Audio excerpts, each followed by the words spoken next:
जो मान लेता है और विचार नहीं करता, उसकी बुद्धि असत्य है, उसकी चित्त की दशा असत्य है। यह जो स्वीकृति है, बहुत लोगों के आधार पर खड़ी हुई, यही मनुष्य के चित्त पर सबसे बड़ा बंधन है।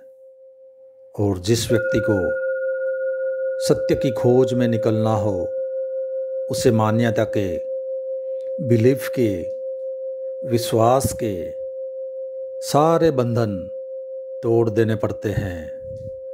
उसे अपने चित्त को मुक्त करना होता है मान्यता से, ताकि वह सच क्या है वो जान सके।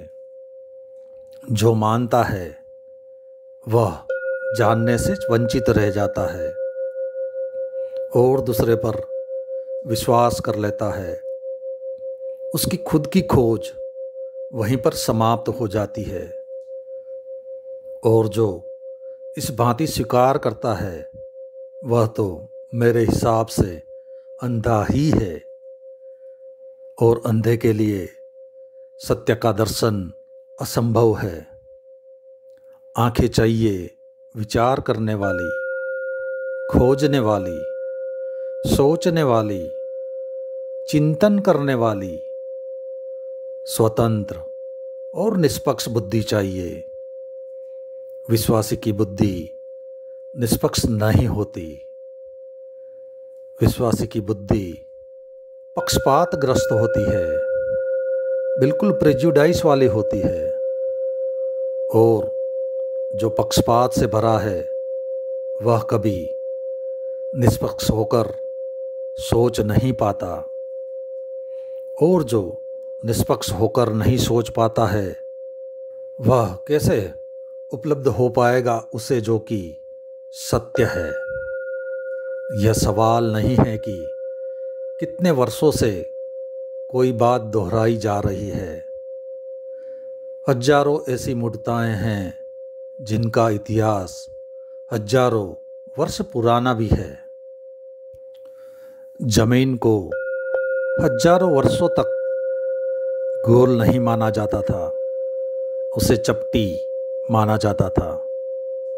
फिर एक दिन जिस आदमी ने कहा कि जमीन गोल है, लोगों ने कहा कि माफ़ी मांग लो, ऐसी बात कभी मत कहो।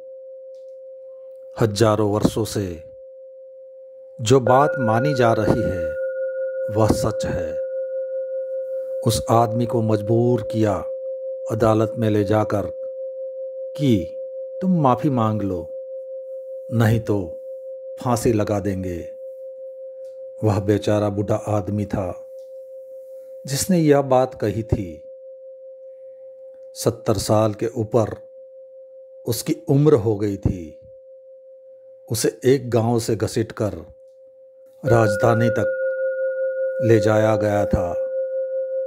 उसके घुटने के बल जबरदस्ती खड़ा कर दिया गया और कहा, मांग लो माफ़ी और कहो परमात्मा से कि मैंने झूठी बात कही है। क्योंकि जो सब लोग मानते हैं और जो बाइबल तक में लिखा हुआ है कि जमीन चपटी है, तो तुम कौन हो गोल बताने वाले। और बाइबल तो भगवान के पुत्र की किताब है, तो उसमें कहीं झूठ हो सकता है क्या? असत्य हो सकता है क्या? उस बेचारे ने क्षमा मांग ली, लेकिन क्षमा मांगते वक्त उसके मुंह में एक सच्ची बात निकल ही गई। उसने कहा कि परमात्मा, मैं माफ़ी मांग लेता हूँ और मैं कह देता हूँ कि जमीन चपटी है, गोल नहीं। लेकिन मेरे कहने से क्या होता है? उसने पीछे एक बात जोड़ी, लेकिन मेरे कहने से क्या होता है? जो है वह है, जमीन तो गोल ही है। इन विचारों का सारांश यही है कि जो सत्य है उसे कोई नहीं बदल सकता।